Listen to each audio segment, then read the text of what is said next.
at Haunted Holler Painting, and we're going to do some painting tonight, and going to do lots of little cool things. Hopefully, I am not broadcasting to the North Foundry. And oh wait, here we go, here we go. It's updating. Yay! It's me.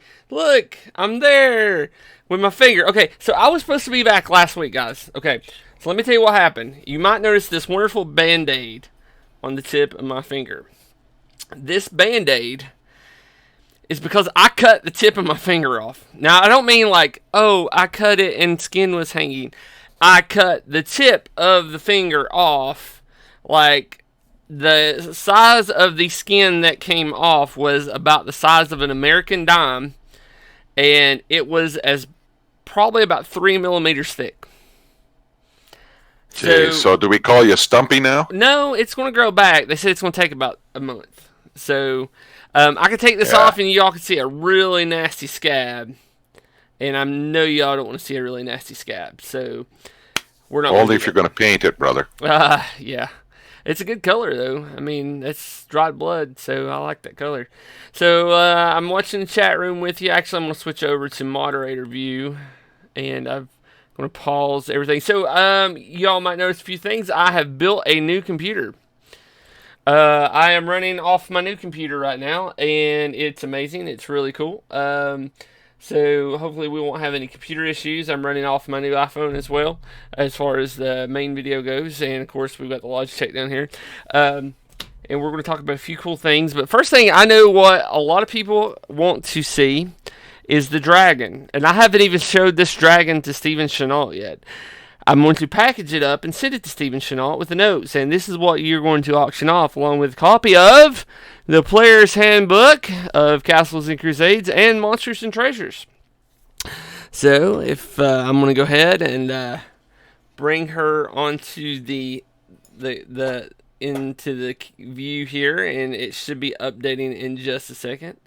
I'm excited because I've only seen one static picture of this beauty since it was finished up. Oh yeah. And I never saw the culmination of the new paint job, which is going to be quite exciting.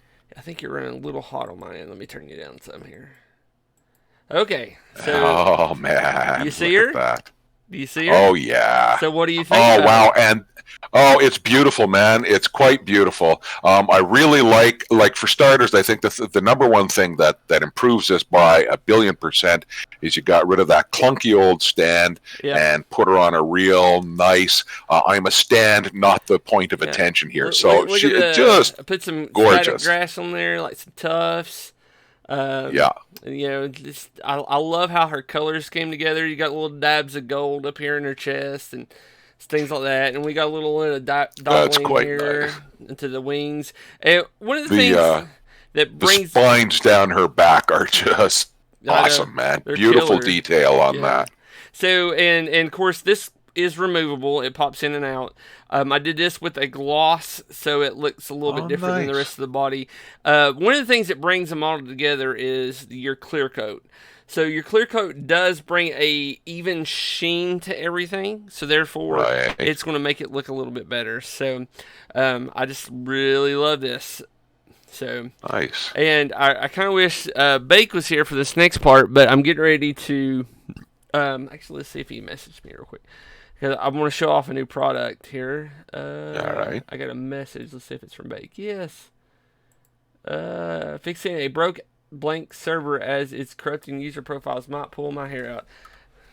I'm getting ready to show off a new product I found. Okay, so we're going to talk about new products. So every week, I try to find something new and cool, and I don't always do it. And normally I talk to you all about painting. I tell you all to clean your brushes with brush soap, which is what I have in here. I am currently working on making my own line of brush soaps, and hopefully I'll be able to get those to you. Eventually I want to put it in a Altoid style tin like this, and it's going to look a lot better than that, but it hopefully will be good for your brushes. But so this is like everyday usage, like you got done painting, clean your brush out with soap. Okay, so but over time your brush is actually going to still develop a little bit of paint in the area that we call the ferrule, okay? Right at the edge of the The ferrule. ferrule. And the ferrule is the metal piece that holds the Right. actual hairs in to the wood, okay? That's the ferrule. What happens is paint soaks up into there and it gets bunched up in there, and when it does, it actually starts, this is what causes a lot of your brushes, especially your cheaper brushes, to start splitting, okay? Split hairs. So there is actually some products out there that you all can get that actually work really well with acrylic paints. I mean, like super well. Like this is so well, like it will pull paint off of other items. So and will not damage your brushes. Okay. So this stuff right here is by Winsor and Newton, which makes really good brushes. Of the way it's called Winsor and Newton Brush Cleaner and Restorer. I'm showing it on the little camera, and now let's show it on the big camera. Okay. So, and I've already cleaned most of my brushes, so I might not get a lot of dirt off of this, but I'm gonna pour a little bit of this into this main cap here. Just a drop. You don't need a lot. This stuff, it's not. Oh, and I got it on my towel. I didn't want that because when I mean it dissolves paint, it dissolves paint. Now it won't dissolve the glaze off the tile, but I can't put paint near that. So I got a little bit here on Yeah, it'd be a little hard in the paint, wouldn't it? Yeah, and it might mess the model up. I mean, it won't melt plastic, and you would think like something like this would be like acetone. But so you get it in here and you start working it into your brush, right? And let it get up in there. And a lot of what I did for all my brushes, and you see it's already starting to turn a color. But what I did and this brush is clean, by the way. I cleaned this brush with soap the other day, and couldn't really tell other than the fact that it's a little dark up here in the ferrule. But now I can take this brush and take this paper towel, and watch this. You actually start to see the last paint I actually used with this brush. And you might not see a lot of it because this brush was You're clean. in the video. You're just starting to wet the end of the brush now. Yeah, so like you'll notice right in here, like that's dried up paint from this. And I got another brush here. Let's do this one too. How likely is it now that that dried up paint while you're painting something will actually change the color you're trying to It won't, but achieve when you paint? It's all about the brush life. Now, like if you look in that little cap, guys, I know me and Dale here a little bit ahead on conversation, but he hasn't seen the video yet. But you can look in the cap, and the paint is just coming off into the cap there, and then I can take this other brush and just wipe it, and it just puts the paint on the paper towel, and you can see it right in there. So what I do, okay, so this is what I've been doing, is I take and pour some of this in a little like shot glass, and Yeah. and I take and suspend my brushes with a clothespin in there to where they don't touch the bottom, but they're fully submersed. And Right. then what happens after that is I let them soak for 24 hours. And then when I get them out, I then rinse them out really good with hot soapy water. And Yeah. then from there I take and just agitate them a little bit in an ultrasonic, and it pulls all that dirt out. And I found this product at somebody's telling me about it, and I was like, oh my gosh, this is amazing. It's a conditioner too. It helps restore it. This is for dried acrylic and oil paints. So this is like one of those, like, you paint heavily, and then once a week you might use this, or once every few weeks you might use this, and once you notice your brush is starting to act up and things like that, and it is pretty cool. And no, I am not sponsored by Winsor Newton. I'm just a normal dude that finds cool You things. should be. Yeah, be sponsored So by. before you learned how to clean your brushes this way, I guess my original question should have been better worded.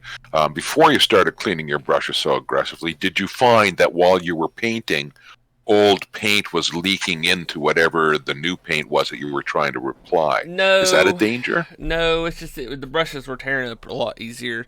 So like, and I'll give an So it's a example. matter of maintaining the brush in good quality above anything else. Yeah, because, and I will tell Okay. everybody, if you're first starting out painting, get cheap brushes because you're going to beat the living crap at them. But when you start going further and further into painting, you're going to start spending a little bit more money on your brushes, and that right there, you don't want to waste it. So like, and I'll show you these three brushes here are my favorite three brushes ever. and I bought them in a kit, or actually they were gifted to me as a gift. And this kit, I had to order it from the UK. I needed to get another one. These brushes are literally 4 years old, almost 5. Okay, they are still in great condition, but I want a backup set. And it's these three right here, and y'all see me use these a lot. But look at the points on those. And that's just from where I clean my brushes weekly, like with soap. And it maintains the points. Now, cheaper brushes, like this one, are less than a year old. And that's a cheap brush. And if you look at the end of that, it's just they get wore out over time. That's what I call my beater brush. And I'll tell you this, I'll tell you one even crazier is this. This was my first fine detail brush. Okay, I spent $12 on this brush. Okay, if you can see the tip of that, I bought this brush 18 years ago, and I can still use it. And it's just Cool. because I keep For a 12-year-old brush. Oh no, this one's 18. That's nice. Oh, 18. Yeah. Well, there you go. So, even better. I got that about 2 years before me and my wife got married. And this year was our 16-year wedding anniversary. So, yeah. So tonight I am working on some Miremore Banshees. And so most of them are already a okay shade of white, but the key was I airbrushed some blue on the bottoms of them, and so I'm going to go in and clean up their capes with more white, actually without the airbrush. And so we're going to do that, and hopefully we'll get tonight, get some of the, like the chest bodices, like the, what's that thing called women wear, brasiers or whatever the best like thing women wear. Underwear. No, you know what I'm talking about. It used to be made out of whalebone. No. Corset. Corset, yeah, get the corsets done and maybe some of the metal and flesh. So these are kind of cool. These are Warhammer Age of Sigmar models. They can be used in any RPG you're using Banshees with. So I really like them. So I'm going to zoom in a little bit. And as we go along, Dale, if you audience is quiet tonight, yeah, it's Dale. Yeah, there's like me and one other person who I've never seen speak before. Another TTV viewer. TTV viewer. Let's see here. I got 3,000 channel points. Who else is in there? Let's see. We've got. I've got 8,700 channel points. Got me, you, Streamlabs. That's all right. Well, the audience will pick up as they always do because they're all slow. So right now we're using ceramite white. It's kind of thick because it's been drying here. So what we're going to do is we're going to come in here and we're going to start painting this right here. So I need to lay down some more paint because I said it dried out a little bit. And we're... So these are Banshees. They're kind of cool. I like the sort of tattered cloak look. Yeah, they've got these little like knobs, and their bases are set in like these little graveyards. So yeah, all little broken and ruined bits. They're quite nice. Yeah. Who did you say made those made now by again? Warhammer Citadel. Okay. Yeah, their Games Workshop is what they are. So I've got too much. See, now right there is what causes paint to go into your ferrule right there.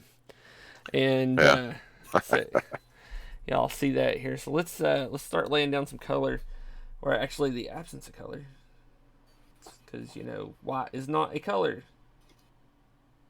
Sing it, Professor. White is a value. That just reminds me of, I don't know, did you ever listen to the Beastie Boys? Back in the 80s? On occasion. Wasn't a big fan. They had one that said, Professor, what's another word for pirate treasure? He's like, booty, that's what it is. So, talking about booty, So we're going to try to leave the blue alone, but get the capes done. We'll probably have to do 2 coats per on each cape. That's what's going to take a minute. I just want to get it in here a little bit. And this will be my last commission piece for a while. These will. I'm going to switch gears. I'll still have painting to do, of course, like my stuff. But this is a commission piece. And like the I'm gonna start working on something for Troll Lords, so I'm working on their character generator. Well, your commission pieces have added some nice variety in just the short time that I've been watching. Got to Yeah, see some very nice mechanized Warhammer stuff. yeah. Our beautiful red dragon, and Well, that's yeah, not a the more commission of the piece. detail I see on these guys, I really like them. They are kind of something special, I'd So, say. are you going to bid on the dragon there, buddy? When we put it up for auction? Oh, just I'm hungry. My mortgage is going to be paid out in 28 days, Daniel, 28 and days. then of course then that represents as a big raise in pay for this pensioner. Yeah. And yeah, things like bidding on a toy dragon, a Yeah. doll of a mythical beast, as my snidely friends would call it, definitely becomes part of the part of the day to day mix. Yeah, I'd be up for it for Hold sure. on 1 second. I have a question from my lovely daughter. Yes. Is it installed? No, it shouldn't have to. It should automatically be signed into mine. It's the daniel.l.fisher@gmail.com and the password that we use for the Wi-Fi. Sorry, she wanted me to buy another copy of Minecraft. Like we own the Minecraft Java edition. Like we have two Yeah. copies of that. We have a copy of Minecraft for every iPhone in this house. We have a copy of Minecraft for Lord mercy, the PlayStation, the Xbox, and now she wanted the Windows version of Minecraft instead of the Java version, so she could play with all her friends online because their parents didn't love them enough to buy the Java version, which is the best version. And I'm sure she said it in exactly those words too, did she? No, she's like, Dad, mom's not here, and she won't be home till tomorrow, and we kind of miss her. And can you just do this for me? And I really like it that she's starting to take interest in video games because she would get interested in them for a while, but then her brother would just drive her away because he's like, "Video games, mine," or how boys can be. And Oh yeah. so I went ahead and she's getting an interest in it again, so she's playing with her friends and stuff. But it's really a way for her to, they've been home since before Christmas break because the school added 2 weeks onto it for COVID. So she hadn't got to hang out with her friends. So I was like, yeah, whatever. So Yeah, yeah, and thank goodness you're of a generation that understands that it's not just playing games; it's part of the social fabric yeah, for kids these days. I mean, um, I'm always dismayed by people my age who know so little about that part of what's going on in the world. Like, I mean, and I have the understanding because I'm part of that world. yeah. Well, it's with us. I went ahead and that. I mean, if she was like, Dad, run me a D&D game for my friends, I'd be like, sure. But she's not in. Well, she said she would be interested in Dungeons and Dragons if it wasn't something I was into. She's at that age where she's like, Dad's into that, so it must be dorky. She actually said she would Yeah, play if Chuck ran the game and not me, and I was nowhere near it. So I was like, yeah. thanks. I love you too, My honey. My adopted nephew, and adopted meaning that he's my best friend's son and not really blood, but Yeah, regardless, my nephew would come over and visit when he was about, well, anywhere between, I guess after he hit about the age 11 or 12. He was very keen to earn a few bucks, so that he could, like, buy treats for himself at the movies with his buddies and stuff like that. yeah, And he would do yard work and lift that box and tote that bale kind of stuff for me that he wouldn't even hear his father asking him to do it. yeah, To no end of his father's unhappiness about it. He said, "How do you get him to do that?" And I said, "I'm not his father, so he loves to do it for me. That's yeah. why." It's what kills me though. I mean, my son Andrew, he loves he. If I said, "Hey, we're gonna play D&D, invite your friends over," he's like, "Okay." I mean, he would jump at it. Like when I go to the comic shop to play Dungeon Crawl Classics, I've got him in tow, and he comes with me, and he's part of my Dungeon Crawl Classics group. And one of my buddies from church actually runs our Dungeon Crawl Classics game, and or our Mutant Crawl Classics, because it's just like Sunday afternoon after church, like every other week, and they're like, "Hey man, grab something to eat after church, and just meet us over at the comic shop." And so we all just go and play, and just hang out. And I do have a long term game, and Dungeon Crawl Classics isn't a long term game. You might be able to get 3 sessions out of it, and then you're like, I'm done. So, because it's such, like, you kill characters off in Dungeon Crawl Classics like ain't nobody's business. Oh, it could So, be quite over the top, can't it? yeah, it is. I'd like So. to try it. I never have. I've got the book. Well, the only And thing is playing it is like it'll happen playing someday. it on um, Fantasy Grounds is a pain in the rear because you know how they are. They don't update rule sets. So they didn't. The rule set for Dungeon Crawl Classics is not really a great rule set because like they don't even have like the 3D dice for all the dice in Dungeon Crawl Classics because it uses more dice than standard RPGs. You Yeah. just had to hit a button for it, which is annoying as crap. I mean, because you know how to play it with all the other dice and stuff, but I don't know. Yep. It's just frustrating. There's no automation in it, and that's my biggest pet peeve with SmiteWorks is if it's not a big money bringer, they're not going to put developers on it to get anything, even if it would bring in people. You know what I'm saying? So like Yep. the Well, I I just have can't. a high-powered programming friend who just ended a job with a firm, and he's looking for something to do. And he asked me. We've been friends for a long, long time, and so he was asking me. He said, "What is it about Fantasy Grounds that needs to be done?"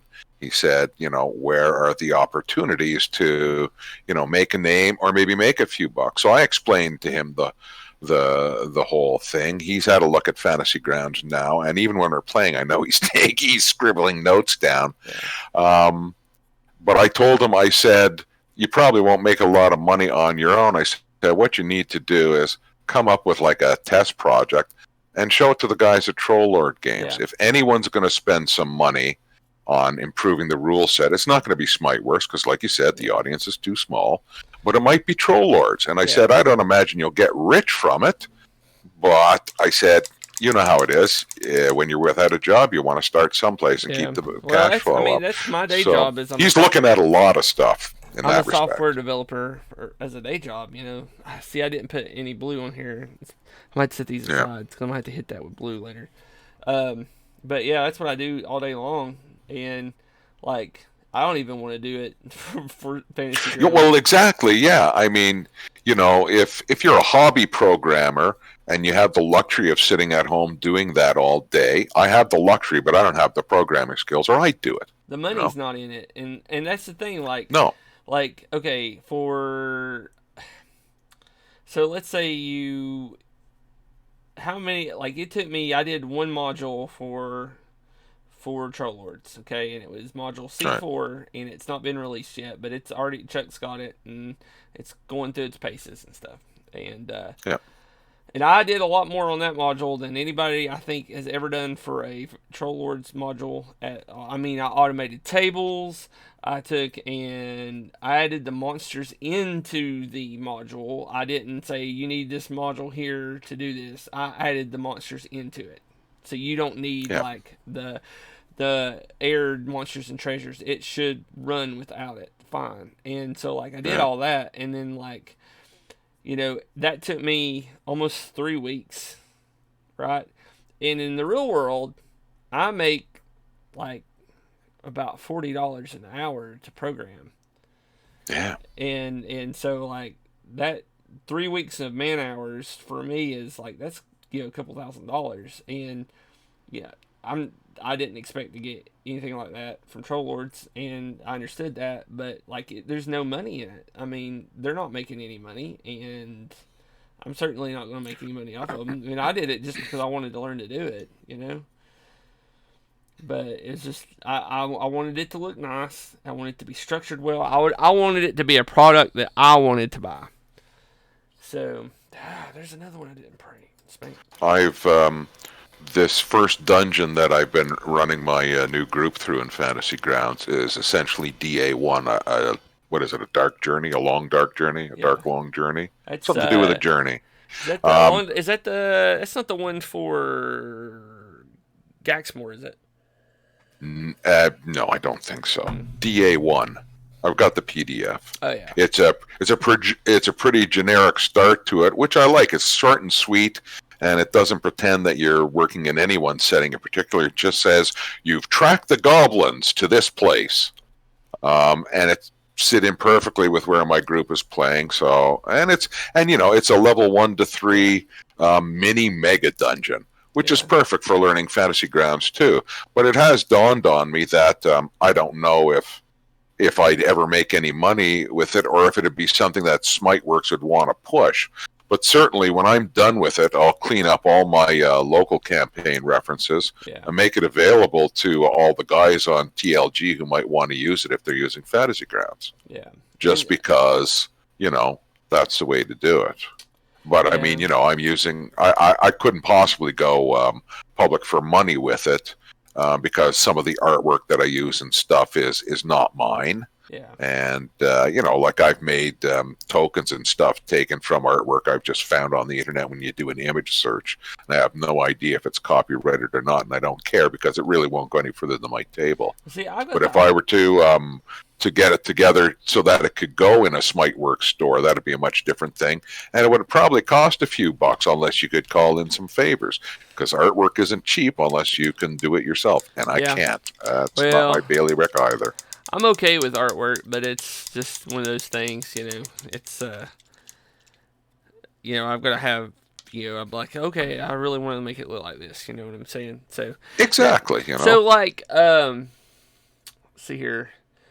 Let's think about this for a minute. Like I Yeah, have concentrate on your thing a there. mini dungeon setting that I have. Or actually, it's not a mini dungeon. It's more of a town. Okay, that I Yeah. want to build that I want to be able to put in any RPG. And this town is insane. And like I want to do it. I want to be able to build it out. I think it would be a really cool concept and idea is that the concept is like a long time ago like some adventurers found a dungeon and they found a lot of loot in said dungeon, but instead of dragging it out of the dungeon, they cleaned all the monsters out of the dungeon and turned the dungeon into a town. They disarmed all the traps. They turned rooms into like taverns and they got like different areas or a different part of the town. The deeper down you go, the more rich the people are because they can afford fuel. And instead of actual money, they covet wood, torches, oil. Um, so when you come into the town, you go to like the magistrate or like there's guys at the entrance, and you're like, all right, I've got 5 gallons of oil and a bunch of torches and all this other stuff, and they give you a writ. Okay, so this is what you've got, right? And so like, and then they like slap you on the back. And when they do that, they put a glow in the dark fungus on your back that you can't wipe off so people can see you in the dark, like if somebody's chasing you, like the police or something whatnot. So when you go in with this writ that you've got X amount of money in oil, and you go through there, you spend oil and stuff like that, and when you leave, they go, okay, so you can either have your oil back or we really want to give you gold. Give me gold. And I can so get like, oil anywhere. people, but like, here's the thing though: the guy who runs the town, he's at the very bottom of the town, is a vampire. Now he's got Cool. it worked out where like they bring him people that are going to die, and he has a meeting with them, quote unquote, and he drains them, right? And then he just has their body disposed of. Now they have a refuse, right? In this big pit, and I know I'm not painting right now, I'm just talking, but this big pit is got a pudding in it, a black pudding, right? And so like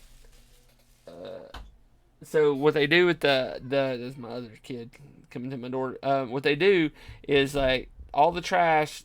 There's one guy elected every year to be the trash man. And they bring the trash, and he throws the trash into the pudding, right? And and then all the trash is dissolved. And at the end of the year, he takes a piece. He collects a piece of the pudding, right? And then he puts it into like a container, and then he sets fire to the rest of the pudding and kills it and turns it into ash. And anything of value that is in the bottom of the pit when he is done, it gets turned is his, right? He gets that. That's his pay. And throughout the year, people throw people in there just to assassinate them and stuff like that. And of course, you've also got the mayor who throws people in there to, after he's drained them. And like he keeps their like he doesn't keep like any gold or anything on them. He just throws them in there because he's like, well, the guy in charge of the pit has to get paid, you know. And so that's his deal with the guy in the pit. But then at the end of the year, they vote and see if they want that guy to keep doing it or somebody else can do it. So that's how he gets paid. It's just funny things like that. And then there's the cult of the dungeon, and they're a cult that believes that the dungeon itself needs to be reset back to its original purpose. So they have a tendency to lure monsters into the dungeon and raise monsters that people don't know about and let loose in the dungeon. And they'll sneak around and reset traps in the dungeon. So as you're going through the dungeon, you might accidentally run into a trap that's been reset by the cult. So does that sound interesting at all? Did I lose you? I think I lost them people. No, sorry, I'm here. I just used the switch to mute my microphone because I was snorting and hollering out here myself. So I was just asking, is this all written down? Are you trying to encourage me to develop a module for Fantasy Grounds? No, I'm trying to. I have not started writing it down yet. I want to start doing it, and I want to make it. I want to make it system agnostic, so you can use it for any system. So, and it's IEL. So it is with an E. For some reason, I got the A stuck in my head, and I couldn't.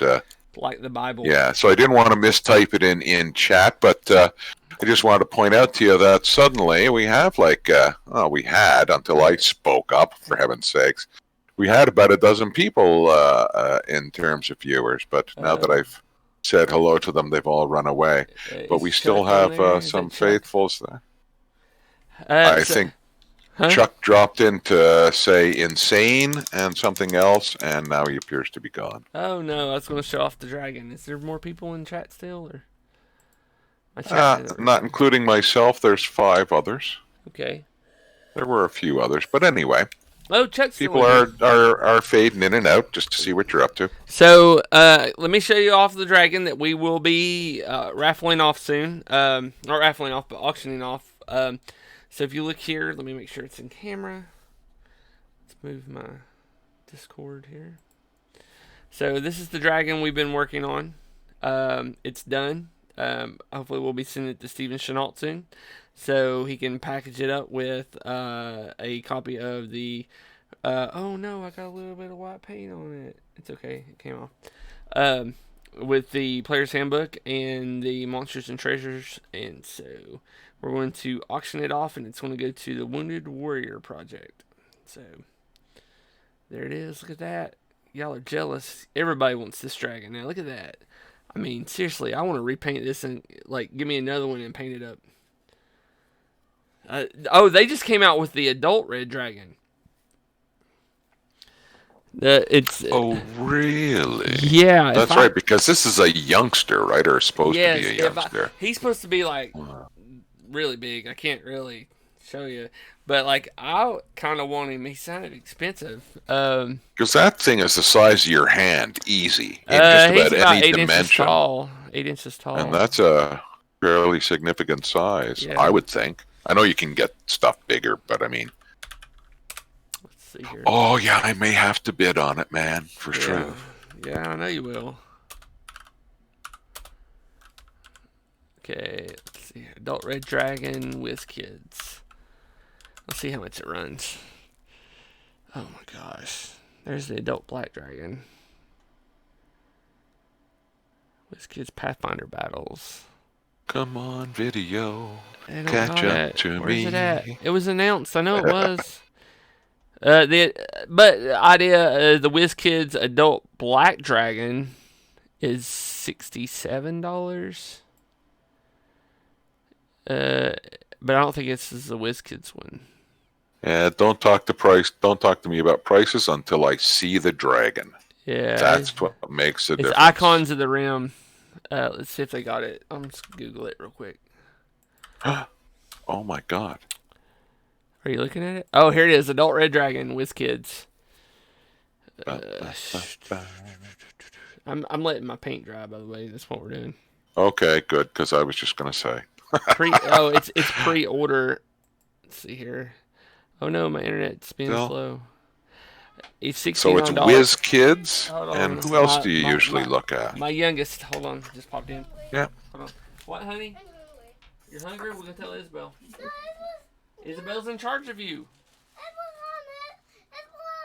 Well, tell her if you're hungry. You need to tell her because she's. Hold on a minute, guys. I'm gonna have to mute myself here.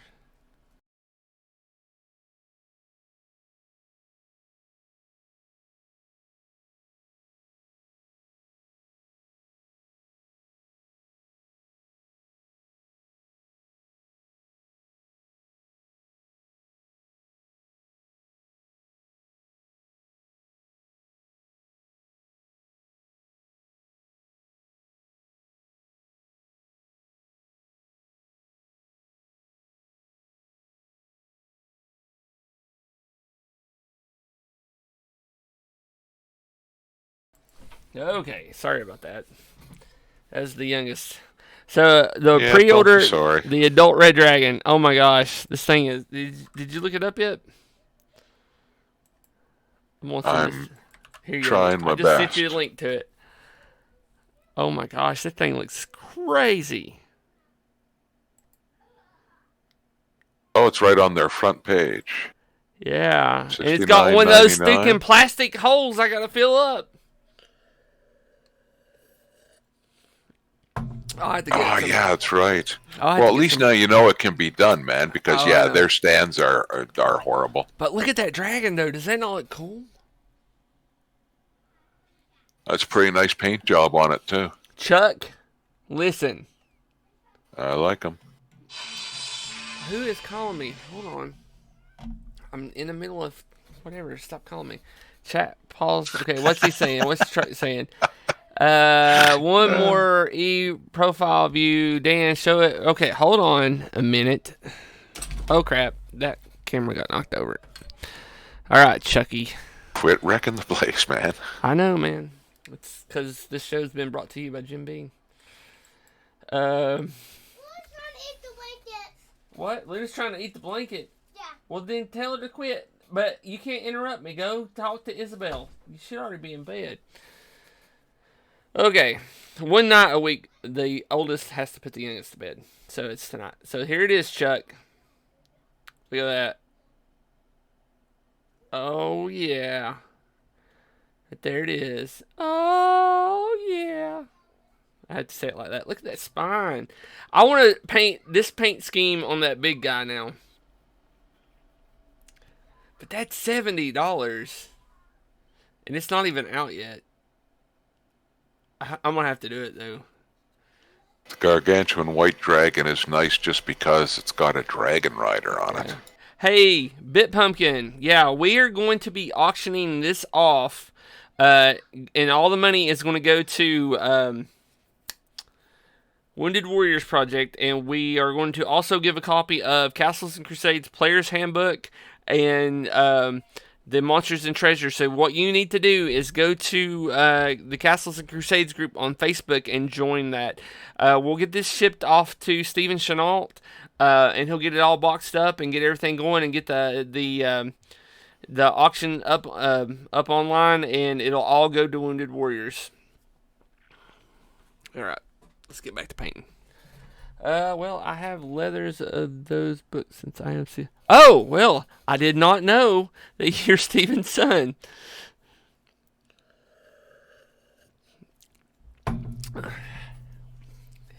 Bit Pumpkin, you need to tell him how good of a job I did.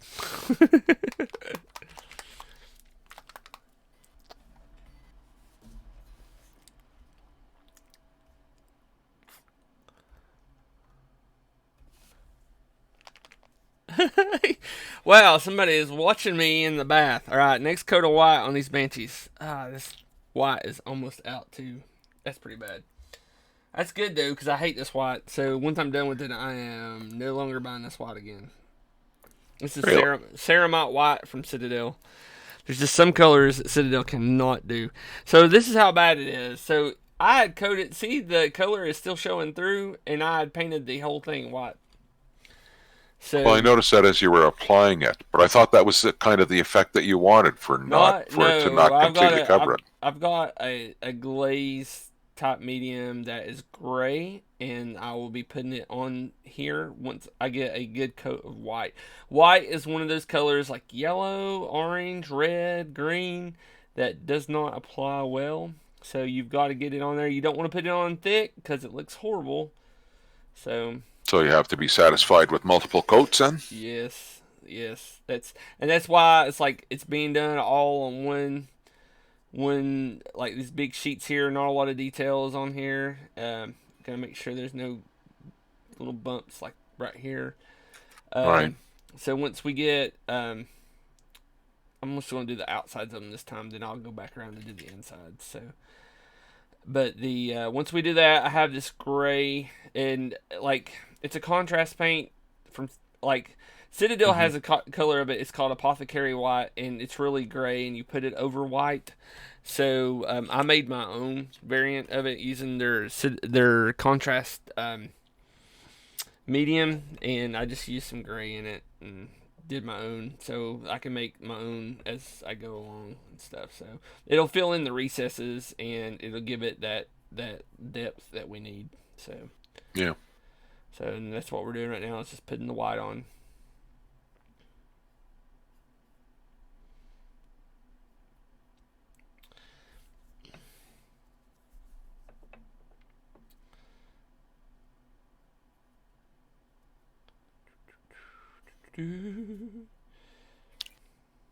Yeah, man, it sucked getting my finger cut off though. I was slicing onions on the mandolin, and my hands were wet, and it just slipped. Oh, Yeah, yeah. I I'm just now I getting to like to work. make I like to do homemade sauerkraut, Yeah. and I have a cheap plastic mandolin that does not too bad. But yeah, it's not the way I prefer it. So I prefer now to just either hand cut it or I'll use a box Well, shredder or something like I that. had just gotten the mandolin. Like I was wanting a new one, and I was like, I Yeah. just ordered it, and from Aldi. You know, we were having our food delivered because we had gotten in contact with someone that had COVID, so we were trying to stay home Yeah. and stuff. And then it didn't even hurt. I was like, because that's how sharp it was. Well, that's a blessing then. But it started hurting after that. They didn't give me any medicine Oh, I for bet. it in the doctor's office, and I was like, great day. So I had to call my doctor the next day and be like, listen, can you hook me up? Because they didn't, and they pulled my record to make sure I went to the Yeah. ER and stuff. So Oh yeah, I bet that'd be sting. But I mean, yeah. Did you bleed a lot? oh gosh, yeah, it was just coming Oh out man. and it had started to clot Yeah. up by the time I got to the hospital because Yeah. I didn't know what they were going to do with it, and then like um they put the so they put some stuff called Surgisil, which is like gauze mixed with quick clot on it, Yep. but like they made me pull the paper towel off, and it had dried to it, and it just Oh started yeah. bleeding, and that's when it started hurting. Yeah. It was horrible. So I know people watching white paint dry is really fun. So I'm just going to warn you guys. I Well, really kind of wish I did more airbrushing on this.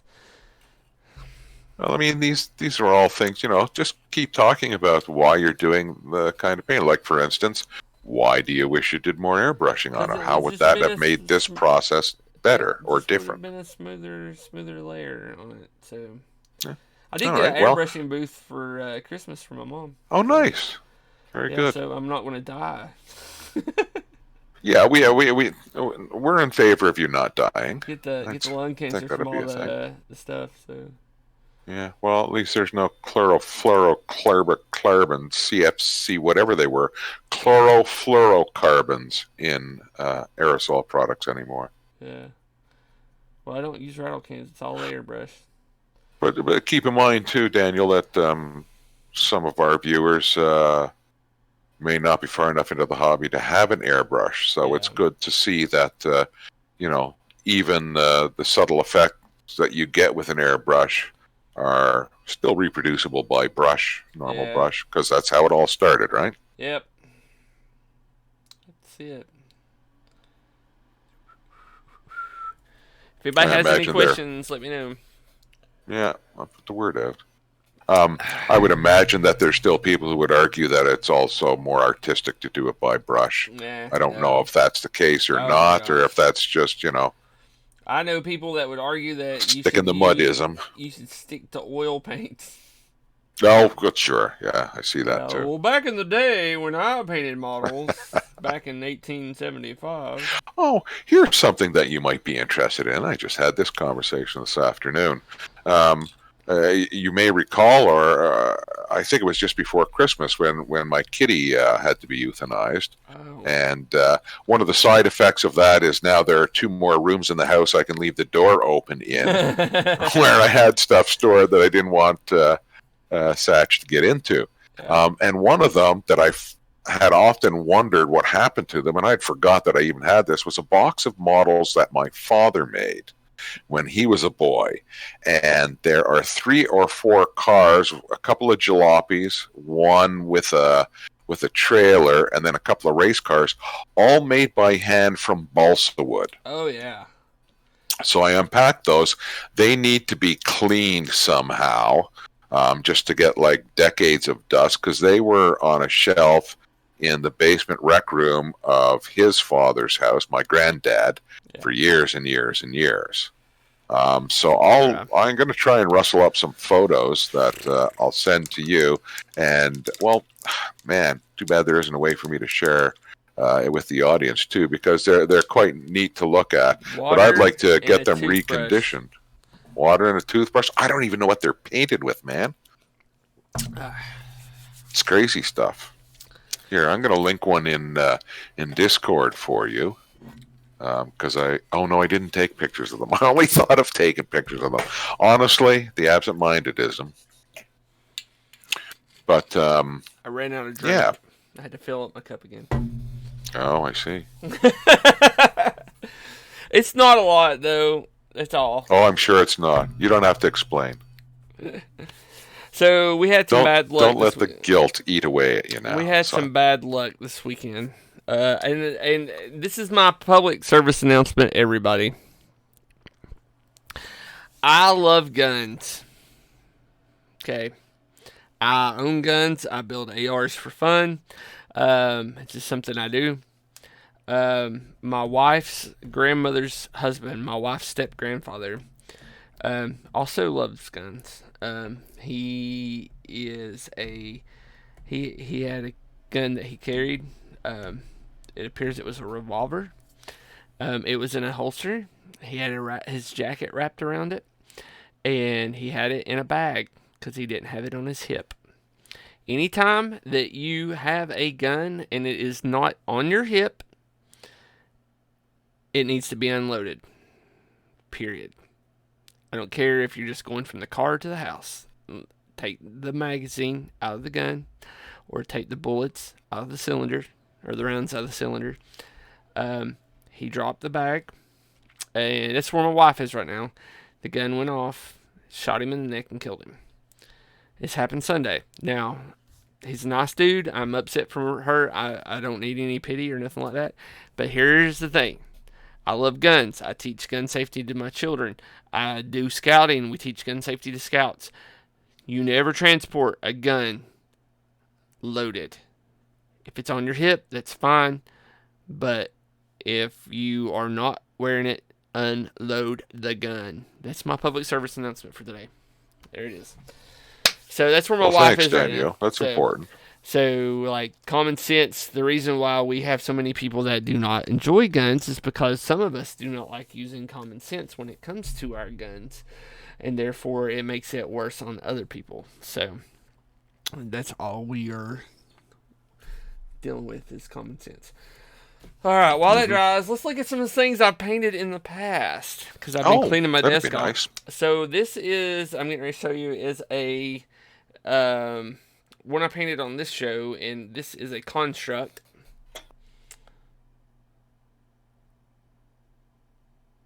There you go. Lag.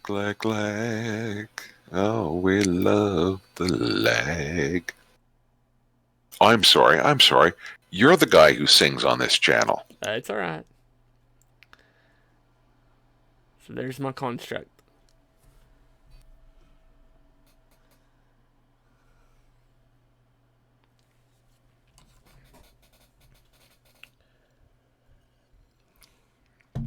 That's a 9 to 10 second lag. Wow, that's really bright and yellowy green, Yeah. isn't it? And now That's the next but that's kind of like the official colors, though, isn't it? yeah, and the next one I've painted is I actually painted this on the Norse Foundry thing because this is one of their actual models. This is a orc Okay. bard that I painted. Oh, Hey, look, hold his on. head rotates. You can rotate his head any which way you want because it's on with a magnet. Oh yeah, I saw the magnets in the base. So, but he, So does he that head stay on good yeah, and firm when you want it to? yeah, and so the his bagpipes. If you notice, there's an eye and a mouth. He made them out of a halfling. Okay, you never really got it on camera there, dude. Oh, sorry. Just off the bottom of the camera. Oh, there we go. You So did get it in the so camera. the mouth and the eye and the bones that his There's bagpipes the are made out of head. halfling. Oh, I see that. Uh, Oh see my here. goodness, I'll have to Um, fix that. I have to get that into my game I somehow. did a raven kind a while back. There. Sorry, I'm just letting some stuff dry. So I'm starting to really like raven kind. I don't know what it is. I did a hawk kind too. Let's check this out. This was actually on the. I don't know if you've seen this one. I wanted to make him look like a golden hawk. So Still looking at the bagpiper in his fancy DCC pants. oh, I know that's the whole point of those pants. Um, I got a succubus I painted. I'm gonna show you guys. If you're Oh, the under raven kind is nice. I if like you're that. under 18, avert your eyes. So I did this succubus a while back. I didn't Oh, paint this quit on the teasing show. the old fellas, Daniel. Jeez. I didn't paint this on the show, but I decided to paint it. So I think it's turned out pretty well. But yeah, all right. Let's see where we at. I'm gonna have to do another coat. This makes me Yet mad. another code. I'll write a haiku for you tonight. How's that? Oh, poor Daniel. He has to do another coat. And the snow continues to fall. Hey, it's supposed to snow tomorrow. Yeah, we got light, fat, fluffy flakes. Hardly any, but enough to make it look foggy across the road in the field. We got And that was been going on all day. 90% Quite chance pleasant. here. Do you have anything down yet? No, I mean, we had. It's like every Friday we've gotten snow, so we still have piles of snow, but Yeah. the other stuff is just melted, so No. it's pretty good. We don't have a lot down, but yeah, the temperatures have been such that what's down now is around, and sometime mid-weekend or into next week, we're promised a polar vortex, which will drop the temperature by about 10 degrees centigrade. Yeah. So Yeah. right now it's hovers around -1 or -2 to +1 or 2 right now. So that'll go down to -10, and we'll all be freezing. That's because you're in Yeah. Canada land. Yeah, and you know, I'm on a small island off the east coast in the Gulf of St. Lawrence, so the water is still pretty warm at this point. So for us, it continues mild into about mid-January to the end of January. Now wait, now Then it what's gets warm for cold. you guys? What do you consider warm? For the winter, the kind of temperatures we're getting now. So that's like, that would be freezing point 0 in Celsius is minus 32 for you. Yeah. So I should break out a converter to be accurate. But a couple degrees Celsius up or down from 0 is about the right temperature for right now, for around December and January. So that's, call it, I don't know, 20 Well, degrees for you, I let's tell say. you, on Christmas we actually had a white Christmas this year. First time I've ever had a Nice. white Christmas. Well, Christmas Day we had probably about 6 to, actually no, I think it was because I was meeting up with Chuck the next day, so we had probably about 8 inches of snow that day. Okay, wouldn't but 3 days later it was 78 degrees Fahrenheit. That's Tennessee for you right there. Amazing. That is pretty weird, eh? Yeah, that's how it is here. So Yeah, today, so like, the freezing mark is 0 in Celsius. So let me see. So let's see, -2, which is about that's right 32 here, degrees for us. 28.5 degrees for you. At -10, which I expect it to be mid next week, that's 14 degrees for you. And then we get about 2 weeks of really bitter cold weather where it'll definitely go down to like -20 in the middle of the day, and that represents -4 for you. So I don't know. I'm thinking like this winter. I knew it was going to be a kind of a chilly winter, but I didn't expect so much snow. And I'm thinking that, do you think? And this is just a theory of mine, that we're getting more weather like this because not as many people are driving as much, and it's actually affecting the climate. Well, I think the climate is being affected. If there's any sort of short-term influence like that, I don't know. I haven't heard anything.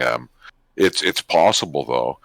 I would tell you that for sure. In the last couple of years in my region, the moisture load in the air has gone up dramatically. That's from heat. Um, well, it could be from heat. Like again, it like the concept of temperature is kind of weird because I've been swimming in the ocean on Thanksgiving Day here, where the temperature is, a handful of degrees above freezing, but the water's still like 75 or 85 degrees Yeah. because the water holds the heat. Right. Yeah. But sooner or later it loses that, and for us it's about February, and then that's why it takes longer for us to warm up in the spring, because now the water is cold Right. and it takes most of the heat that the sun beats down until it reaches that critical mass where it warms up on land.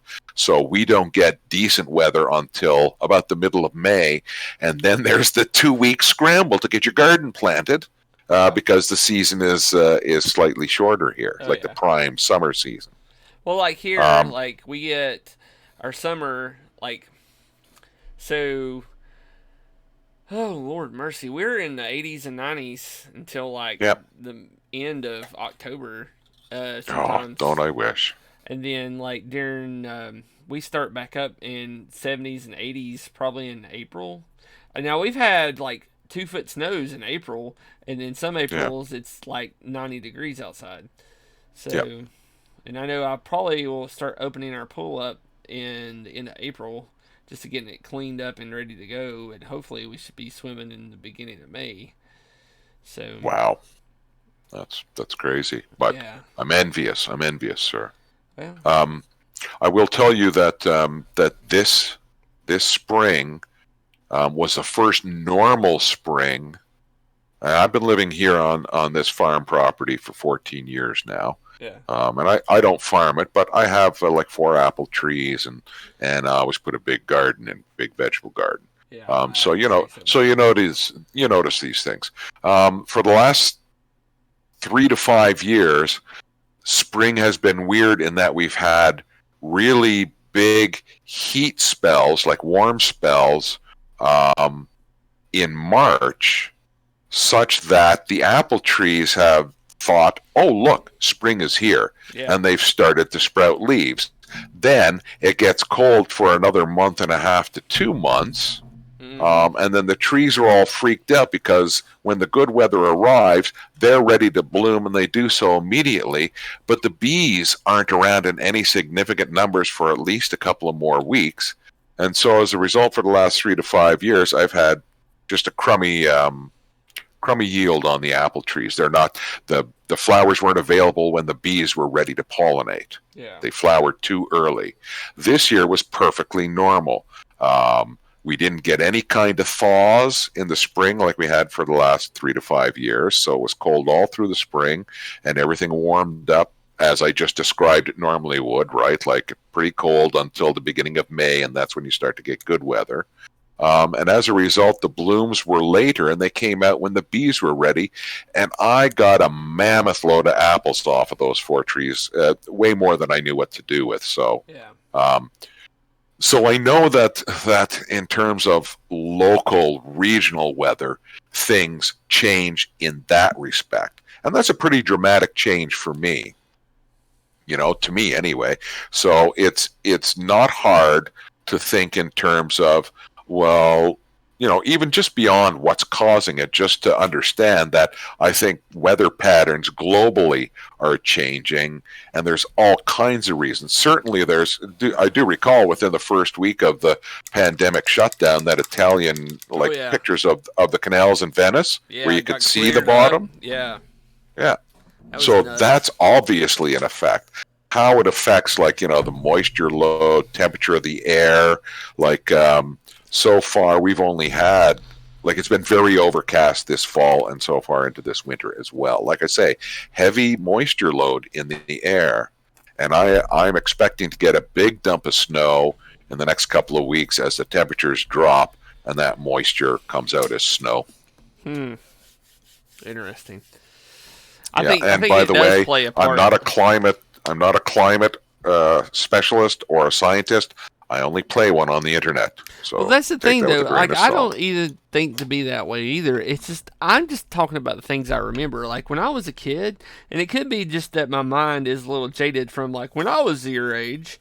Like we always got like Well, you were say way littler back there too. Remember? yeah, and I remember in the '80s we used to get like pretty good snows. Like at least two a year, and it got to a point when I was in high school, we were only getting a snow every couple of years. Like when I got in middle school, high school, and and when I'm talking about snow, I'm not talking about like that dry crap that you can't pack a snowball with. Because I remember the years that we had it where you could go outside and play. Oh And yeah, you made forts and oh snowmen and yeah, snow angels. It was like the snow was hip deep. yeah, but it's also because your hips were only a foot off the ground. But still, consider consider your let's call it your 6 to 10 year old self. Yeah, All right, now you've got kids. You look at your 6 to 10 year olds and tell me where knee high snow measures up on them. Are you yeah, getting that much snow now? yeah. Right. Well, that last That takes time we all of your did, memory bias out of it, right? yeah. Or a Like good deal of it. it like nowadays like we um this last year we have gotten good snow, but like in the years past, like I remember, oh gosh, it was probably about 6 years ago, and I just started being a consultant, and I had to go to Toledo, Ohio, a bunch, and it was during January, February, March, and April, and it's like we kept snow for 3 weeks. I mean, and I'm talking, we had 2 foot, adult foot of snow Yeah. almost piled up on the sides of the road. Like when I would come home on the weekends and I had to walk the dog, he hated it. Oh my gosh, he hated it so bad. Yeah. Like he learned to poop in the yard instead of because he loves walking. This is my Because older he's a dog, smart dog. and he loves to walk. His favorite pastime is walking, right? But then he realized that when there's snow on the ground, his feet start to hurt after a while. So he like Yeah. got to the point where he's like, "Oh snow, I'm gonna poop in the yard and run right back in the house." So, and Yep. this is that Oh, I wet get it. snow that you could pack down, and it was just really cool. But it got Yeah. really Well, so. But I, here's another comparison before we stop boring people completely to tears about temperature and snow. I remember as a kid, grade school, primary school, walking to school, not a long distance, but walking to school in minus 30 weather. Now that's minus 30 Fahrenheit Yeah. because Canada hasn't always done Celsius. Yeah. So minus 30 Fahrenheit. And keep in mind that it even got colder when I was a kid, and we still had school. Yeah. But the warning went out in the morning on the radio or on TV that it was going to be darn blasted cold, so bundle your kids up. Yeah. And we still walked to school even in minus 40 degree weather. And at minus 40 degrees, the temperature is exactly the same in Celsius and Fahrenheit. These days, they close schools for days if the temperature gets that cold. Well, yeah, they close school here if it's snow over 2 inches. And it doesn't, and even up here, the temperature doesn't seem to get quite that cold. Out west, in places like Winnipeg, where it's always a bajillion degrees below 0 Kelvin, for crying out loud, the temperature they use to measure stars. Yeah, it's always going to be cold and stupid out there. But around here, it's because of the proximity to the water, much more moderate. This is the last coat. I swear, I'm not going to do any more after this. Have you considered the possibility that you've been staring at it so long you can't tell that it's like as white as it's ever going to be in the universe? Part of it is that. So, let's see here. There we go. All right, last coat. All right, now we're going to switch colors, people. We're going to get. Let's see here. I'm going to do sickly skin. This is the skin color that I use for these things here. It's a very pale flesh color. There is a Citadel version of this color, and it's called Pallid Witch Flesh.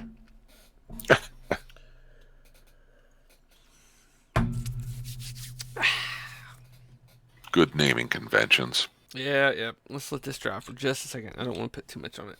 Just for my notes, Daniel, Whiz Kids, and what was the other model maker that you liked the dragons from? Was that Citadel? No, Citadel doesn't really make dragons. These Citadel make, which you're thinking Games Workshop. They make wargaming stuff, and their fantasy line is great for using for stuff for like RPGs and things like that. So like here's how Games Workshop started. Okay. I don't know if you've ever heard of them before, but I know all about them. Okay, yep. 70s, 80s. They were actually the people that imported Dungeons and Dragons into the UK. Yep. So they started making models, right? And they had all these crazy models, and they're like, well, I mean, you can use them for RPGs, and they didn't really have a game for them. And then somebody's like, well, we'll make a game. And so they developed Warhammer, the fantasy. I think it was fantasy first. And then they developed what was called Rogue Trader, which eventually turned into 40K, which is their sci-fi game. So, which is cool, very cool to think about. So, let's let this dry. And they do make tremendous models. Oh, yeah. My gosh, their models are great. I mean, they're... You know what I'd like to do? I'd like to read novels set in the Warhammer universe. Mm-hmm. Well, technically, it's our universe, so you could read any novel, and it's... Oh, don't be like that now, you silly man. So, yeah, the Emperor's Throne, which is on Mount Everest. Don't make me come over there. You won't come over here. We got crazy people with guns. We got crazy people who aren't afraid of guns. Dun, dun, dun, dun. Oh, my God, now they're verbally fighting. Just think, Daniel, if we could sing, we could rap this little battle between us. See, let's not try, though, because it'll just be sad. Now we're putting down the Pallid Witch Flesh. And the witches aren't... Let me move my keyboard. Why does it slid out? Okay. It's got it in for you. Yeah, I know. Did you not get the memo? The world's out to get you. Yeah, that's what I feel like lately. It's so funny. We had to... the lease for our office is ending this month, and they're like, yeah, you all need to come and move your stuff to the new office in the building next door. And I was like, okay. So we went there. Of course, the offices are a little bit smaller than what we're used to. Uh, But they put me in a dang office that already had somebody in it. Like, he's been out for. His boss didn't realize that was his office when he's like, yeah, this office is free. And, like, his buddy's like, that's so and so's office. I was like, that's not according to your boss. So he's like, so we're trying to figure out what's going on here. So he's an you will engineer, have and to consult. I'm a developer, and it's so funny. They moved us into the engineering department, and I was like, so does that mean we get Okay. to call ourselves software engineers now? Sounds right. Made that Yeah, joke they a really little. do. I haven't really looked at their line of minis beyond the Warhammer stuff, but they're Yeah, quite nice. yeah. Like, they Just blow them looking out of at the their water. Middle And Earth line now, it's actually everybody gets mad pretty at their good. price, and their prices are set upon the actual point value of the model in game. So the more money you have, the more points you Stronger get. you can be. Yeah. Yeah. So like, and people don't like that, but here's the thing, though. I mean, that's just the way they do things. But their models, they're just like, my gosh, WizKids been the first RPG model maker for like D&D and Pathfinder that has actually produced models that I think are as good as. And so, and I do have a lot of Bones models, okay? And don't get me Right. wrong, Bones models were great. Their metal models are awesome, but the Reaper Bones and their metals are awesome. Okay, their metal models, but their plastic has just went so far downhill. Like, it's horrible. Like, and they even try to produce a new line of plastics called Reaper Bones Black, and Right. it just seems to me it's the same plastic. Like, their plastic that they use doesn't have any detail in it whatsoever. Like, hold on, I'll give you an example. I'm just making notes. No, I'll show you. I have one here. Okay, I don't know if you can see this too well.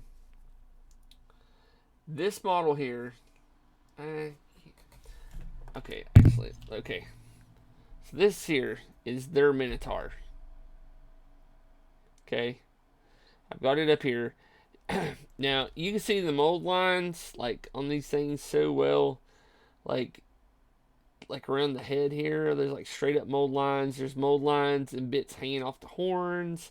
You can see it around the arms and things. I mean, it would be great if they would figure out a way to keep their models from looking like garbage. Now, the same model of theirs in metal looks great because their Right. molds are designed for metal. Okay? And they start Okay, shooting. just seeing the Minotaur now. Yeah, so they're starting to shoot them off in plastic, and it's not that great, and I don't like it. But I'll paint them because they do have some interesting models. Their bigger models are awesome, but when you start getting into their smaller models, it's not that great. And so, like the Norse Foundry models, they're starting to get the Adventures Adversaries. They're starting to produce a lot of good models too. And yeah, they send me those to paint on their show when I do their stuff. And Hmm. but of course, theirs are resin, which means you get more detail out of them. But the problem with them being resin is the fact that you're having to deal with resin. You're having to drill resin, glue resin, and they're a little bit more brittle and stuff. And so these for Citadel are done in what's called polycarbonate, and which melts really well under acetone and stuff like that. So you can actually use acetone to glue these things together, and Right. they're hard enough to hold definition, right? Really good Okay. definition. So the problem is they have all these sprues left over after you put them together, and they don't. Isn't that part of the process of doing this, though, is like cleaning up those little defects, or is that Yeah, well, I'm talking about ancient technology we're this. talking about now? The sprues are the things that hold the model together when they're being injected. It's like these Right. huge chunks of plastic.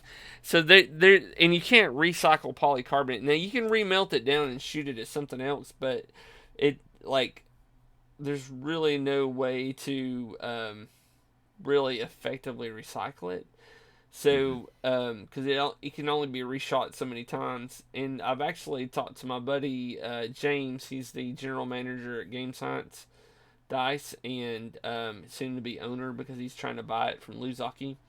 Right. And he has he does his own dice molding in store. Like they shoot the plastic and everything in the store.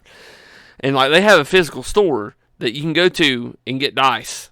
So and the machines in the back. So I said, he's a big Warhammer guy. He loves Warhammer, and I said, well, listen, man, I've got an idea to help you all out and to help the environment. Is that you have some base molds made up, right? And you offer to let people bring in their Warhammer sprues, and then when they bring in their sprues, you charge them a very small fee, right? And you throw those sprues you weigh them, and then get some material out that you've already chopped up in your plastic chopper that you have, and then shoot them a bunch of bases, like to glue the models to.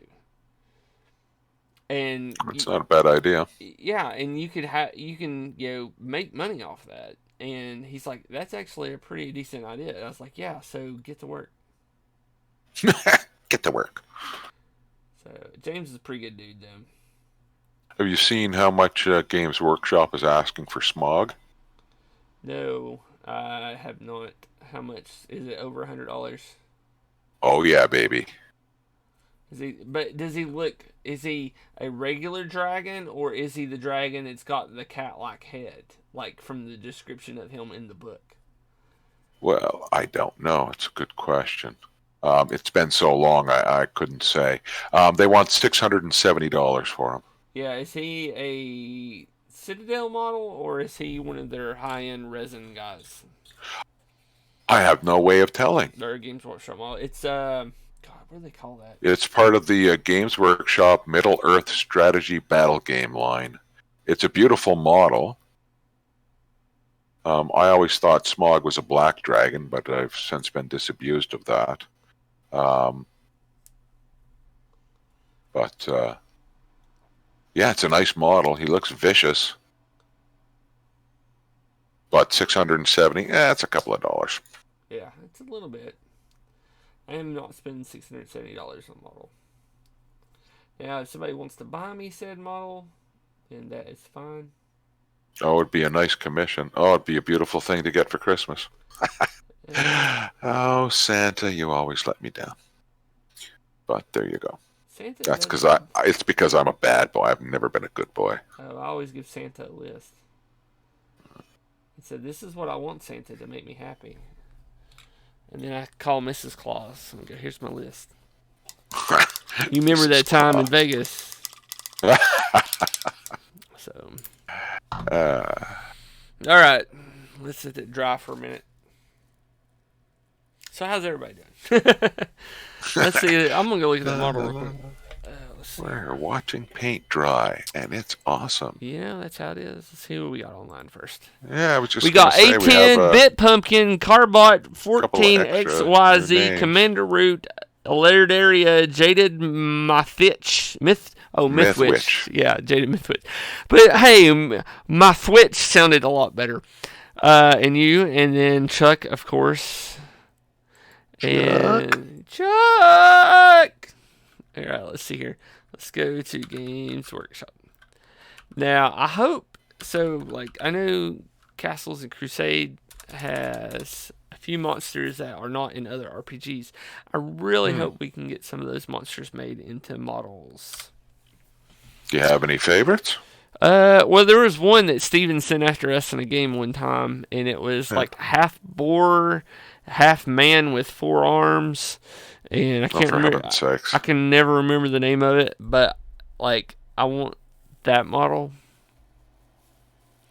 So half boar. I'll ask him about that. I can't remember the name of it. He's told me so many times. So let's look at these Middle Earth models with 4 arms. Yeah, like 2 on each side. Oh man, that sounds like a homebrew right out of his tiny little brain more than anything else. Yeah, he's been dreaming again. Uh-oh. Let's see here. Hobbit Miniatures Evil. Show all evil.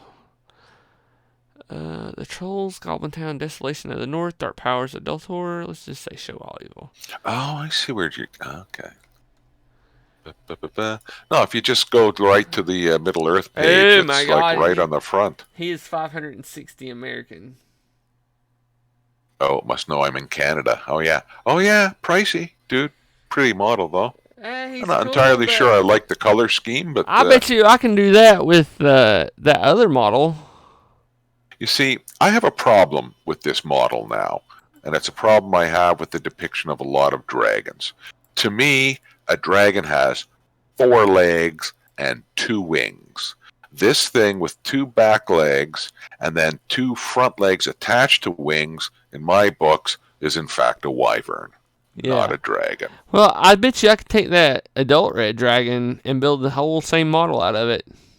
See, okay, somebody, if you want Still me to nice do though, I that, like it. you send me the WizKids adult red dragon, and I will build this not to the same pose, but I will build something like this. All right, internet, I have challenged you. Okay, Internet, you heard him. So If I you're can not do that. prepared to take up this challenge, you better duck and find cover. Yep. I hope my daughter has put the youngest to bed, because he is going to be a pain in the butt to wake up in the morning and take to the daycare. Oh dear. He's in pre-K right now. He goes, his teacher. Well, it's he does pre-K at a friend's house. Right. So his teacher was like, so Sammy said you cut your finger off while cooking. I said, yeah. She's like, what? It's like, and I explained to her about the mandolin. She's like, oh. And he keeps asking me, Daddy, why did you cut your finger off? Well, son, it was an accident. I didn't do it on purpose. Oh, but why did you do it? It's like, didn't do it on purpose. It was an accident. Okay, but why'd you do it? It's like, son, calm down. But Dad, You're why making did Daddy a little touchy now. why did you do it? Why? Well, I was trying to provide you a good dinner that needed sliced onions. Actually, I was going to slice the onions and then lay them flat and dice them. So, but we know how that goes. Oh, he sounds like a sweetie. He is. He's a good kid. I couldn't get him to use the bathroom last night. Every time I took him to the potty, he wouldn't pee. He's like, it's not coming. I don't need to go. Well, of course, he pees in his pull up last night, and it leaked. Well, yeah. And so at 4 o'clock in the morning, I hear a 3-year-old screaming his head off, Oh my. and he's like, Daddy! And I was like, I get up. Of course, pee. He's soaking wet, freezing. I guess the coldness of it cooling down woke him up. Oh And, yeah. and so I changed him and just put him in the bed with me because I didn't want to have to like redo his bed in the middle of the night. So I'm looking at Rohan Outriders right now on the Games Workshop model oh, site. if They you are are really pretty. really They're really, interested really pretty. in Middle Earth stuff, I will post a link. And it is Well, no, it's not so much Middle Earth. It's just I'm going through their whole thing now, okay. and So I'm gonna give you this link. Okay, now this they're just guy really here nice. is one of my really good friends, but he lives in Hmm. Tasmania. Okay. Okay. Let's see. Jaded Mythos. I've been trying to get into painting miniatures. It has not been. Hey, Jaded, what's your issue that you're having with painting miniatures? Anything I can help you with? So this guy I just linked everybody to on the chat. His name is, well, he goes online by the name of Jack Sarge. It's not his real name, but he is a commission painter that I'm really good friends with. Really nice guy, and he paints these models, and My. yeah, he loves like Lord of the Rings and all this other stuff, but like he does these things here, and it just blows you away with some of the stuff he does. So let's turn people Wow. on. His Okay. homepage is featuring 18th century North American miniatures right now, Yeah. and wow, that's some nice painting. He's Yeah. got a great eye for color, doesn't he? Yeah. Oh yeah. A lot better than me. I've Amazing. had to call him or message him online like, help me, because where I'm got the That's colorblind going on and stuff. And yeah. he can help me out with some of that stuff, and he'd be like, "Well, Daniel, in his Well, Australian Daniel, accent. cool beans. He should be up painting right now. Try to get him online here. I've tried to get him in here before. Let me see. I'll message him real quick. Be like, I'm talking about you. So does he have? Does he do any video stuff? He does. He has YouTube. He posts stuff too, but his camera's not that great. Yeah, Let's see here. Let's message him on Facebook real quick. that's some nice stuff. He's got quite a bit of it too, doesn't he? Yeah.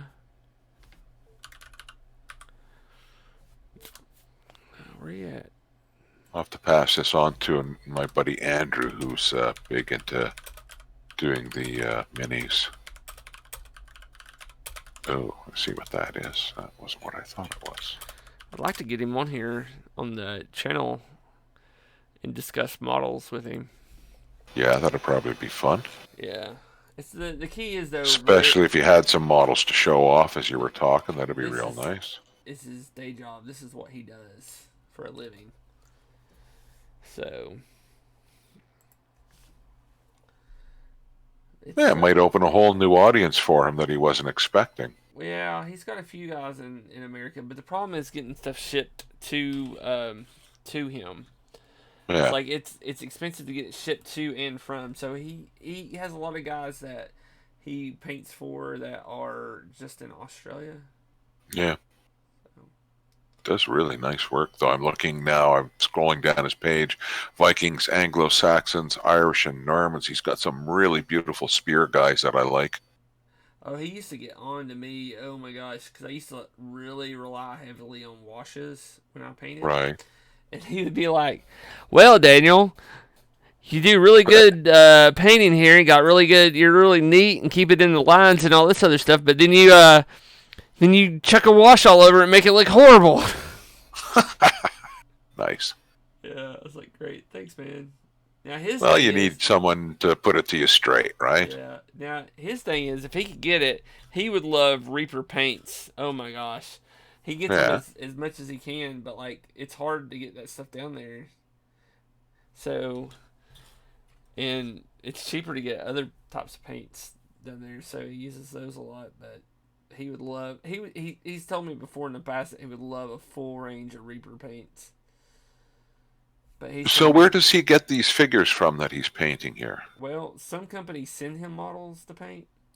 Okay. Then a lot of them are people send it to him for commission work, and that's what he posts the pictures of afterwards. Because the mini, like I have to say, like I say, I'm really impressed with the spear guys. Yeah, They're really nicely done, and you don't see that often. Usually, that's a problem to have like a long, skinny piece of gear on a miniature because it could break off. So yeah. nice, but these are really nice looking. They'd be worth having. So what we're doing right now is painting the bodices or whatever these things are called, Corsets the corsets. Yeah, and we're painting them with or Xandri bodice. dust. Sorry, which is a light brown color. And then what we're going to do is we're going to come back in with a wash and darken them up, and then come back in with the same Xandri dust and hit the highlights on them. So we're going to stain them down to a different darker shade, and then come back with the same color to highlight. So what we're really doing right now is just blocking in a lot of colors and getting ready for the next stage of the painting on these. So hopefully they'll turn out as good as I want them to. Well, now, Daniel, you Mostly know, the getting way your shading right painting now. is How nice and many neat and you dark stay within the lines. Okay, so But Jaded said mostly getting shading right and having a hard time getting the light, dark to light looking right. Okay, so Jaded, are you using any certain style, or are you just trying to teach yourself how to paint right now? So let me explain it a little bit. So like the way I teach painting, um, and like right now I'm doing what's called the blocking stage of these models, is that I teach what's called the army painter method. Okay, when we do a public class, this is the method I'm teaching, and sometimes I like to just show off some of the stuff I do. So what I tell people to do, especially when you're first starting painting, is first find your model that you want to paint. Okay, And then, second of all, the next thing you want to do, of course, prime it, put your paint down, and then wash it. Okay. So, what you're going to do is you're going to coat the entire model in black, and that black color for you is going to be, and this is the Army Painter method. So, if you miss any spots, instead of having a white primer down, the black primer is going to be there, and it's going to hide the fact that you missed that spot. Then you're going to block in the model. And what I mean by blocking in is finding each section of the model and what color it needs to be, like on this model here that I've got in my hands. And then you're going to take and, it's just like coloring in a coloring book. You just want to stay in the lines, okay? And then the next stage of the Army Painter method, and you can do it one of two ways. They make a substance they call the dip. It's called a strong tone dip. You literally take the model, you dip it in this stuff, pull it out, shake it off, and set it to dry. And what happens is all this dark tone settles in the recesses of the model.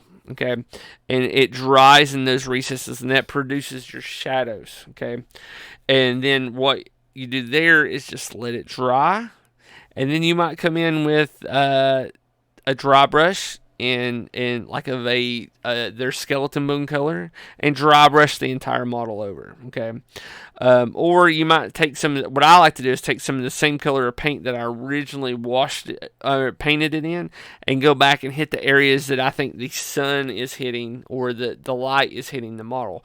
So and that's pretty much it. Then you would put your clear coat on, and now they make a strong tone wash that is just in a little bottle. You can squirt and put it on with a brush or the big dip. The dip dries glossy, so you have to hit it with a matte varnish afterwards. The Citadel method is sort of similar, but they have different types of paints that are called different things. They got a base, okay, a layer, and a shade.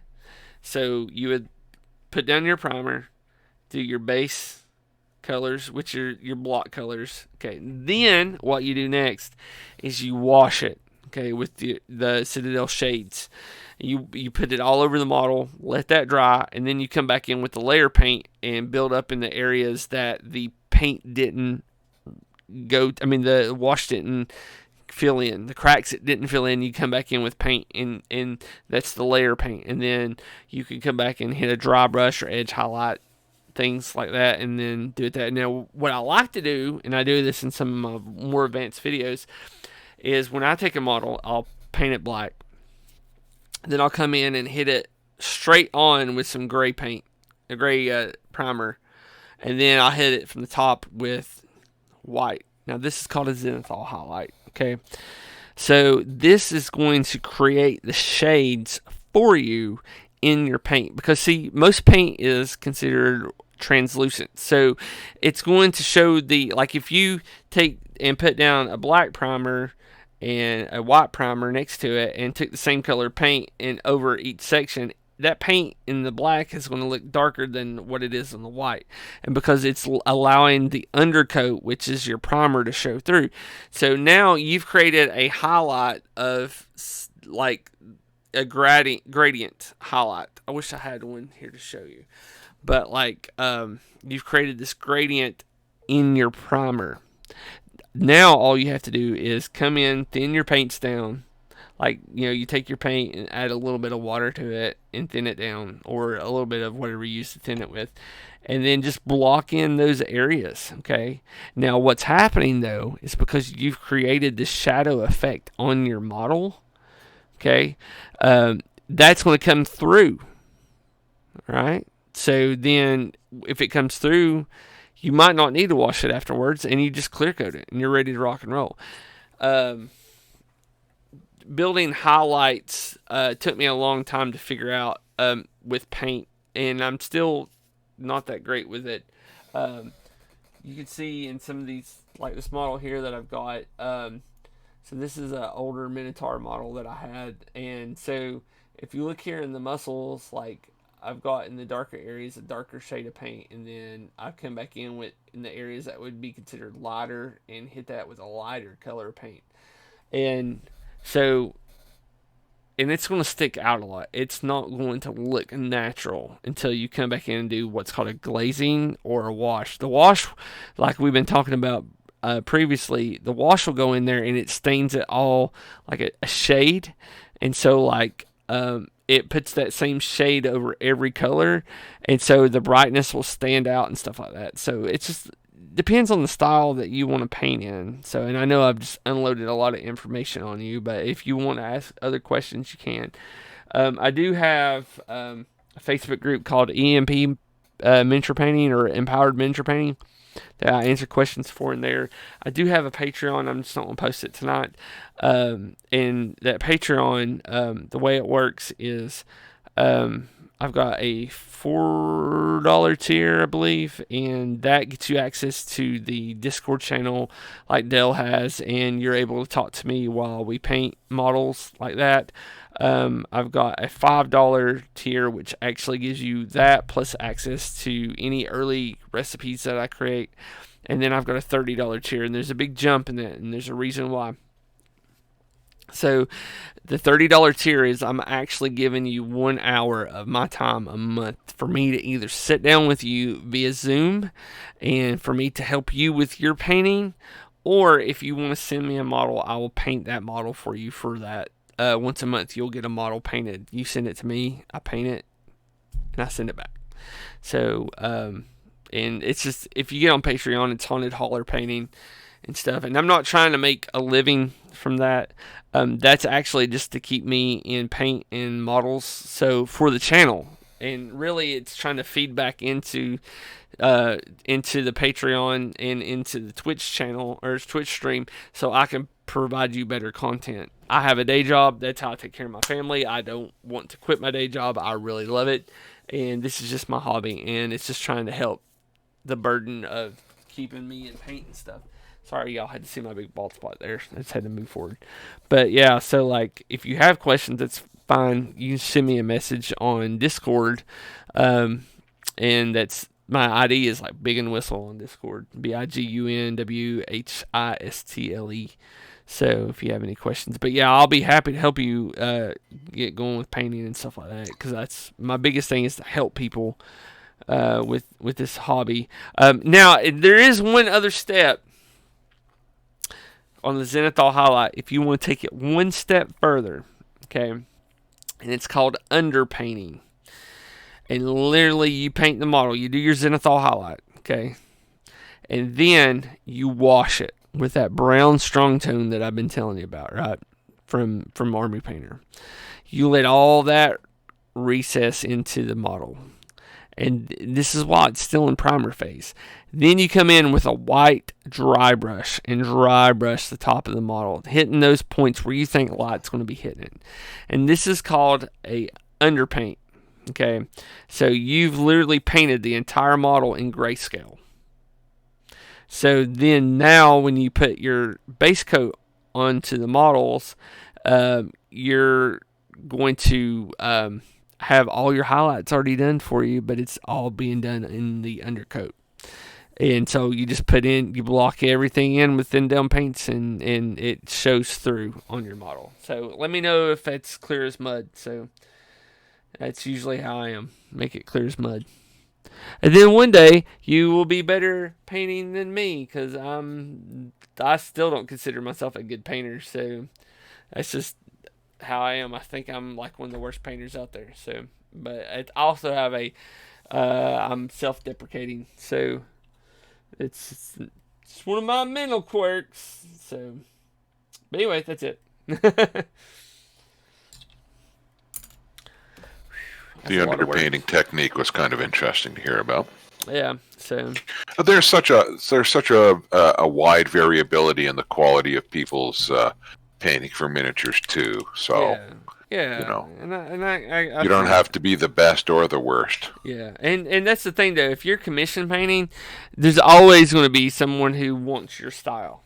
Period. Yep. Like you could, in your mind, if you think you're one of the worst painters, okay, well that's great. But there's always going to be somebody that wants you to paint the model for them, and it could be that what you charge is what they're looking for, and so like commission painting is the only, like, in my mind, is one of those things where you actually get better at what you do the more you do, because again, it's that practice that you get, you know.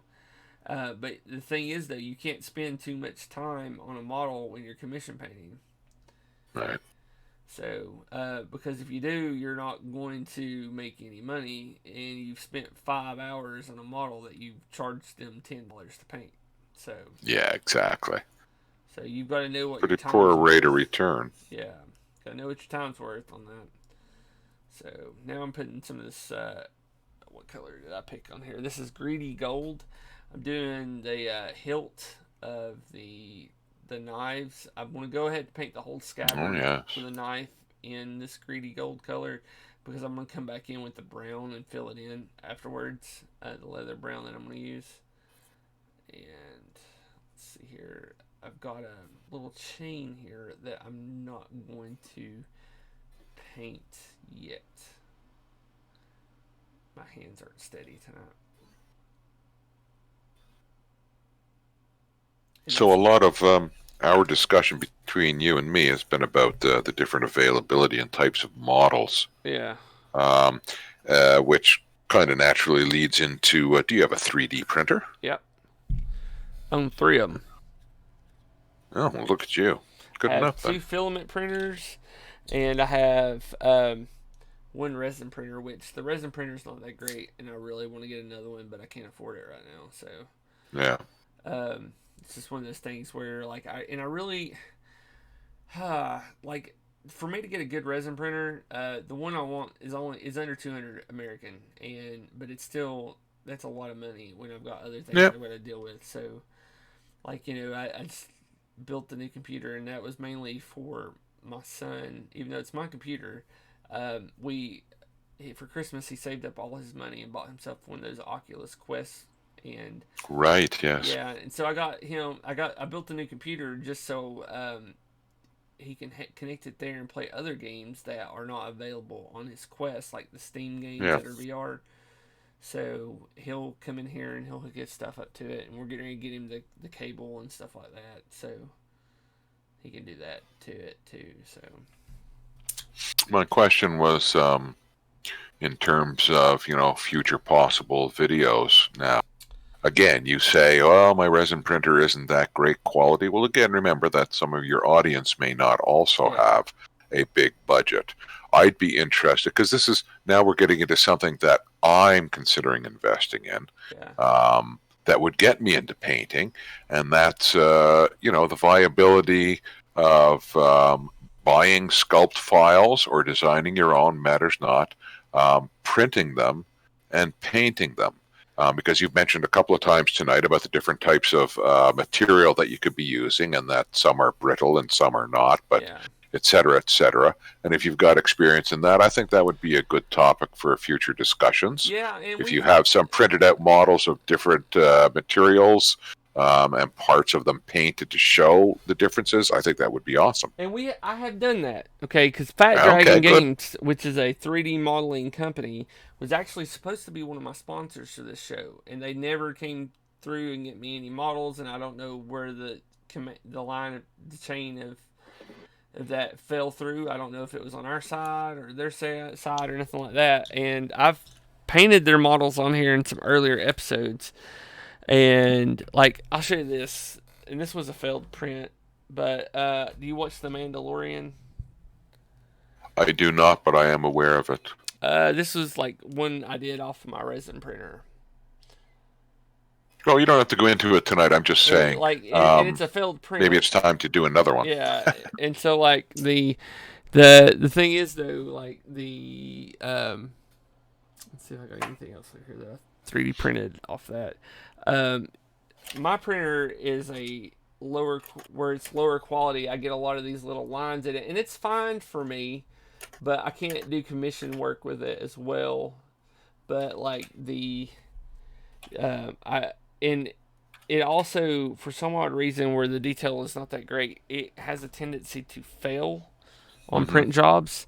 So, Yeah. like, it might take me 3 or 4 prints to get something. Um, it Hold on a second there, Jaded. I'll send you. Let me send you. my Patreon, and you can just subscribe, not like paid subscription. You can actually get any updates from me as well. So, um, but like the supports where it's not that great, they um, fail a lot, and it's because I can't do a fine enough support. So yeah, if they're made for model cars, um, you're not going to want to paint with those for these models. Okay, if you're wanting to get into painting cheaply, starting out, I would recommend craft paint. Okay, and that's like, if I don't know where you're at in the world, but if you have like a Michaels or a Hobby Lobby, or even a Walmart in America, crap, I can't remember what Walmart's called in South America, but like these types of paint here, these are apple barrels. This one paint is 2 ounces, 59 milliliters. This is like, you can get this paint anywhere from 50 cents to $1 a bottle. Okay. You only need about 16, 14, 16 paints to start out with. I'll get a list of the colors that you might want to try to start out with and post them later. I use Army Painter a lot, and you can see the difference in the bottle here than the two. And this is a 17 to 18 milliliter bottle versus a 59 milliliter bottle. And you'd be like, well, why don't you use the bigger bottle? You're getting a better price. But the problem is, this is a good paint if you're just painting with a brush. Okay, with a brush, it's thicker. It can be watered down a little bit, but I use an airbrush to do a lot of painting with as well, and I have to use a finer paint than what this can provide. Now, you can shoot this through an airbrush, but you're going to get it to clog up a lot. And I do like my craft paint, but if I want to use my airbrush over here, like if I want to use this guy right here, then I'm going to have to use a finer paint. Okay, like it's just no if and or buts about it. Half the time I have to use inks, which with inks it's just like, that's just liquid. It's like so thin, and that's how I have to put a lot of stuff through it. To make it just look good and get good coverage. But like, if I would not use, I know what you're talking about. Crap, I can't even remember what it's called off the top of my head. Top paint, enamel. It's Testers. testers Oh, enamel enamel. paint. This stuff dries. It's so thick. You have to get special chemicals to clean your brushes out. You have to use special brushes for it. It dries really thick. Now I have used it in the past, and